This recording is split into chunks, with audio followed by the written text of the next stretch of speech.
নমস্কাৰ বন্ধু বান্ধৱীসকল, কি খবৰ সকলোৰে? আপোনালোকৰ খবৰ নিশ্চয় ভাল। আজি মই ক'বলৈ ওলাইছোঁ অসমৰ জনপ্ৰিয় অভিনেত্ৰী শ্যামন্তিকা শৰ্মা তথা জানমণিৰ বিষয়ে। এসময়ত বহুত চিনেমা কৰি, চিৰিয়েল কৰি জানমণি ৰূপে চিনাকি হৈছিল শ্যামন্তিকা শৰ্মা।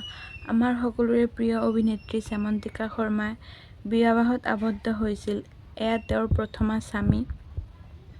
জনপ্ৰিয় বন্ধু-বান্ধৱীসকল, আপোনালোকে হয়তো জানে তেওঁৰ প্ৰথমা স্বামীৰ বিবাহ বিচ্ছেদৰ পিছত বিবাহ বিচ্ছেদ হৈছিল আজি এবছৰ আগতে।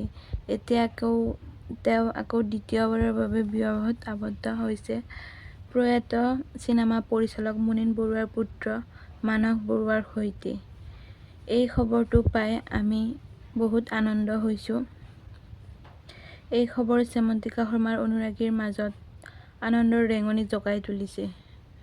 পৰিৱৰ্তনশীল অভিনয় জগতৰ দক্ষতা আৰু প্ৰতিভাশীল প্ৰতিষ্ঠিত অভিনেত্ৰী শ্যামন্তিকা শৰ্মা এতিয়া ব্যক্তিগত জীৱনৰ দিশে আগবাঢ়িছে। তেওঁক আমি আমাৰ ফালৰ পৰা অযুত মৰম শুভেচ্ছা জনাইছোঁ। বহুতে কমেণ্টত তেওঁক বেয়াকৈ কৈ আছে। বুঢ়ীজনী বিয়া হ'ব লাগেনে আৰু এনেকে বহুতে বহুত কথা কৈ আছে কমেণ্ট বক্সত। এইটো আচলতে নিজৰ জীৱনৰ সৈতে নিজে যুঁজ দি চলিবই লাগিব, থাকিব লাগিব। বহুতে বহুত ক'ব। শ্যামন্তিকা শৰ্মা, তুমি আগবাঢ়ি যোৱা তোমাৰ ব্যক্তিগত জীৱন।